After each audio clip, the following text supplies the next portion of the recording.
MTC. Unit 13, 1. No analysis. Relativity works as a general mechanism for the mind, in many ways and across many different areas of life. For example, Brian Wansink, author of Mindless Eating, showed that it can also affect our waistlines. Mindless eating. Brian Wansink. We decide how much to eat not simply as a function of how much food we actually consume, but by a comparison to its alternatives. Say we have to choose between 3 burgers on a menu, at 8, 10, and 12 ounces. 8, 10, 12. We are likely to pick the 10-ounce burger and be perfectly satisfied at the end of the meal. 10. But if our options are instead 10, 12, and 14 ounces, we are likely again to choose the middle one, and again feel equally happy and satisfied with the 12-ounce burger at the end of the meal, even though we ate more, which we did not need in order to get our daily nourishment or in order to feel full. 10, 12, 14, 12. MTC. Good job. Let's start. MTC. Unit 13, 1. No 01. Philosophical activity is based on the recognition of ignorance. The philosopher's thirst for knowledge is shown through attempts to find better answers to questions even if those answers are never found. At the same time, a philosopher also knows that being too sure can hinder the discovery of other and better possibilities. In a philosophical dialogue, the participants are aware that there are things they do not know or understand. The goal of the dialogue is to arrive at a conception that one did not know or understand beforehand. In traditional schools, where philosophy is not present, students often work with factual questions, they learn specific content listed in the curriculum, and they are not required to solve philosophical problems. However, we know that awareness of what one does not know can be a good way to acquire knowledge. Knowledge and understanding are developed through thinking and talking. Putting things into words makes things clearer. Therefore, students must not be afraid of saying something wrong or talking without first being sure that they are right. MTC. Good job. Let's start. MTC. Unit 13, 1. No 02.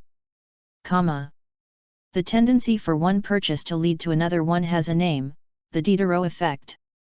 Diderot. The Diderot effect states that obtaining a new possession often creates a spiral of consumption that leads to additional purchases. Diderot. You can spot this pattern everywhere. You buy a dress and have to get new shoes and earrings to match. You buy a toy for your child and soon find yourself purchasing all of the accessories that go with it. It's a chain reaction of purchases. Many human behaviors follow this cycle. You often decide what to do next based on what you have just finished doing. Going to the bathroom leads to washing and drying your hands, which reminds you that you need to put the dirty towels in the laundry, so you add laundry detergent to the shopping list, and so on. No behavior happens in isolation. Each action becomes a cue that triggers the next behavior. MTC. Good job. Let's start. MTC. Unit 13, 1. No 03. Even the most respectable of all musical institutions, the symphony orchestra, carries inside its DNA the legacy of the hunt. DNA. The various instruments in the orchestra can be traced back to these primitive origins. Their earliest forms were made either from the animal, horn, hide, gut, bone, or the weapons employed in bringing the animal under control, stick, bow. Are we wrong to hear this history in the music itself, in the formidable aggression and awe-inspiring assertiveness of those monumental symphonies that remain the core repertoire of the world's leading orchestras? Listening to Beethoven, Brahms, Mahler, Bruckner, Berlioz, Tchaikovsky, Shostakovich, and other great composers, I can easily summon up images of bands of men starting to chase animals, using sound as a source and symbol of dominance, an expression of the will to predatory power. MTC. Good job. Let's start. MTC. Unit 13, 1. No 04. Over 4.5 billion years ago, the Earth's primordial atmosphere was probably largely water vapor, carbon dioxide, sulfur dioxide, and nitrogen. 4.5. The appearance and subsequent evolution of exceedingly primitive living organisms, bacteria-like microbes and simple single-celled plants, began to change the atmosphere, liberating oxygen and breaking down carbon dioxide and sulfur dioxide. This made it possible for higher organisms to develop. When the earliest known plant cells with nuclei evolved about 2 billion years ago, the atmosphere seems to have had only about 1% of its present content of oxygen. 1%. With the emergence of the first land plants, about 500 million years ago, oxygen reached about 1/3 of its present concentration. 531. It had risen to almost its present level by about 370 million years ago, when animals first spread onto land. 37. Today's atmosphere is thus not just a requirement to sustain life as we know it, it is also a consequence of life. MTC. Good job. Let's start. MTC. Unit 13, 1, No 05. Comma. Firms in almost every industry tend to be clustered. Suppose you threw darts at random on a map of the United States. You'd find the holes left by the darts to be more or less evenly distributed across the map. But the real map of any given industry looks nothing like that, it looks more as if someone had thrown all the darts in the same place. This is probably in part because of reputation. Buyers may be suspicious of a software firm in the middle of the cornfields. It would also be hard to recruit workers if every time you needed a new employee you had to persuade someone to move across the country, rather than just poach one from your neighbor. There are also regulatory reasons. Zoning laws often try to concentrate dirty industries in one place and restaurants and bars in another. Finally, people in the same industry often have similar preferences. Computer engineers like coffee, financiers show off with expensive bottles of wine.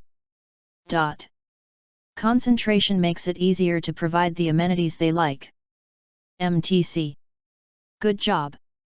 Let's start. MTC. Unit 13, 1, No 06. Comma. When is the right time for the predator to consume the fruit? The plant uses the color of the fruit to signal to predators that it is ripe, which means that the seed's hull has hardened and therefore the sugar content is at its height. Incredibly, the plant has chosen to manufacture fructose, instead of glucose, as the sugar in the fruit. Glucose raises insulin levels in primates and humans, which initially raises levels of leptin, a hunger-blocking hormone, but fructose does not. As a result, the predator never receives the normal message that it is full. That makes for a win-win for predator and prey. The animal obtains more calories, and because it keeps eating more and more fruit and therefore more seeds, the plant has a better chance of distributing more of its babies. MTC. Good job. Let's start. MTC. Unit 13, 1, No 07. Comma. We are often faced with high-level decisions, where we are unable to predict the results of those decisions. In such situations, most people end up quitting the option altogether, because the stakes are high and results are very unpredictable. But there is a solution for this. You should use the process of testing the option on a smaller scale. In many situations, it's wise to dip your toe in the water rather than dive in head first. Recently, I was about to enroll in an expensive coaching program. But I was not fully convinced of how the outcome would be. Therefore, I used this process by enrolling in a low-cost mini-course with the same instructor. This helped me understand his methodology, style, and content, and I was able to test it with a lower investment, and less time and effort before committing fully to the expensive program. MTC. Good job. Let's start. MTC. Unit 13, 1, No 08. Comma. When he was dying, the contemporary Buddhist teacher Dainin Katagiri wrote a remarkable book called Returning to Silence. Dainin Katagiri. Life, he wrote, is a dangerous situation. It is the weakness of life that makes it precious. His words are filled with the very fact of his own life passing away. The china bowl is beautiful because sooner or later it will break. The life of the bowl is always existing in a dangerous situation. Such is our struggle, this unstable beauty, this inevitable wound. We forget how easily we forget that love and loss are intimate companions, that we love the real flower so much more than the plastic one and love the cast of twilight across a mountainside lasting only a moment. It is this very fragility that opens our hearts. MTC. Good job. Let's start. MTC. Unit 13, 1, No 09. Translating academic language into everyday language can be an essential tool for you as a writer to clarify your ideas to yourself. 4. As writing theorists often note, writing is generally not a process in which we start with a fully formed idea in our heads that we then simply transcribe in an unchanged state onto the page. On the contrary, writing is more often a means of discovery in which we use the writing process to figure out what our idea is. This is why writers are often surprised to find that what they end up with on the page is quite different from what they thought it would be when they started. What we are trying to say here is that everyday language is often crucial for this discovery process. Translating your ideas into more common, simpler terms can help you figure out what your ideas really are, as opposed to what you initially imagined they were. MTC. Good job. Let's start. MTC. Unit 13, 1, Number 10. Once we own something, we're far more likely to overvalue it. In a study conducted at Duke University, students who won basketball tickets in an extremely onerous lottery, one that they had to wait in line to enter for more than a day, said they wouldn't sell their tickets for less than, on average, $2,400. Duke, 2,400. But students who had waited and hadn't won said they would only pay, on average, $170 per ticket. 170. Once a student owned the tickets, he or she saw them as being worth much more in the market than they were. In another example, during the housing market crash of 2008, a real estate website conducted a survey to see how homeowners felt the crash affected the price of their homes. 2008. 92% of respondents, aware of nearby foreclosures, asserted these had hurt the price of homes in their neighborhood. 92%. However, when asked about the price of their own home, 62% believed it had increased. 62%. MTC. Good job. Let's start. MTC. Unit 13, 1, Number 11. Are the different types of mobile device, smartphones, and tablets, substitutes or complements? Let's explore this question by considering the case of Madeline and Alexandra, two users of these devices. Madeleine Alexandra.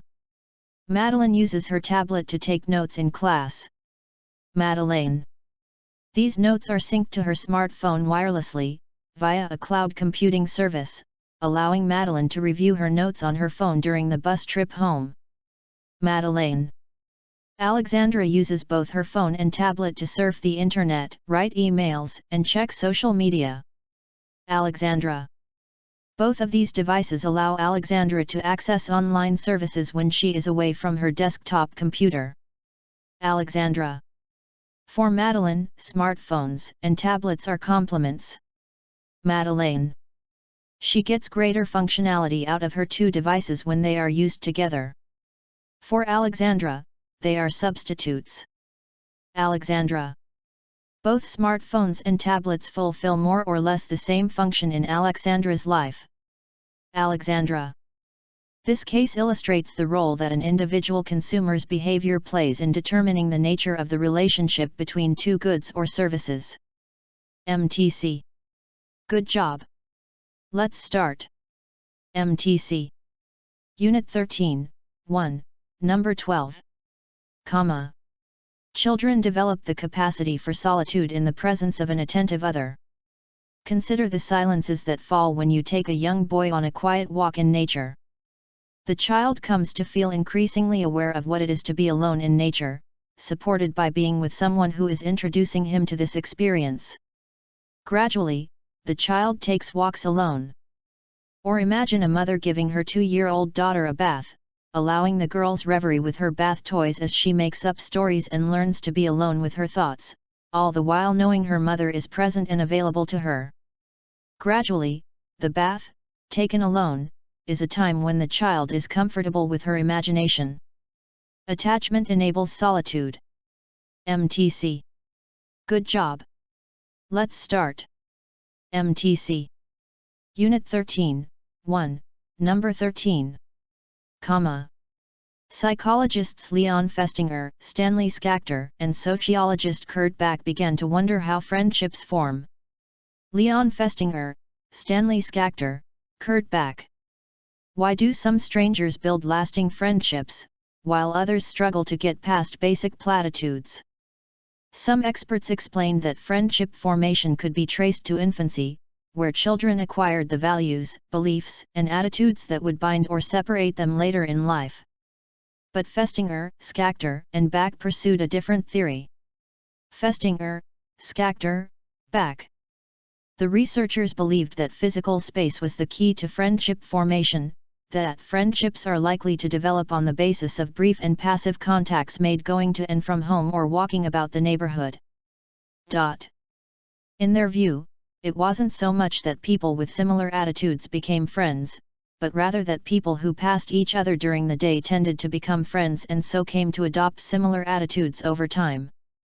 MTC. Good job. Let's start. MTC. Unit 13, 1, Number 14. Comma. Much of the spread of fake news occurs through irresponsible sharing. A 2016 study from Columbia University in New York City and INRIA, a French technology institute, found that 59% of the news from links shared on social media wasn't read first. 2016 Columbia University INRIA 59. People see an intriguing headline or photo in their newsfeed or on another website and then click the share button to repost the item to their social media friends without ever clicking through to the full article. Then they may be sharing fake news. To stop the spread of fake news, read stories before you share them. Respect your social media friends enough to know what information you are sending their way. You may discover, on close inspection, that an article you were about to share is obviously fraudulent, that it doesn't really say what the headline promises, or that you actually disagree with it. MTC. Good job. Let's start. MTC. Unit 13, 1, Number 15. Comma. Would you expect the physical expression of pride to be biologically based or culturally specific? The psychologist Jessica Tracy has found that young children can recognize when a person feels pride. Jessica Tracy. Moreover, she found that isolated populations with minimal Western contact also accurately identify the physical signs. These signs include a smiling face, raised arms, an expanded chest, and a pushed-out torso. Tracy and David Matsumoto examined pride responses among people competing in judo matches in the 2004 Olympic and Paralympic Games. Tracy David Matsumoto 2004. Sighted and blind athletes from 37 nations competed. 3-7. After victory, the behaviors displayed by sighted and blind athletes were very similar. These findings suggest that pride responses are innate. MTC. Good job. Let's start. MTC. Unit 13, 1, Number 16. Comma. Theseus was a great hero to the people of Athens. Theseus. When he returned home after a war, the ship that had carried him and his men was so treasured that the townspeople preserved it for years and years, replacing its old, rotten planks with new pieces of wood. The question Plutarch asks philosophers is this: is the repaired ship still the same ship that Theseus had sailed? Plutarch. Theseus.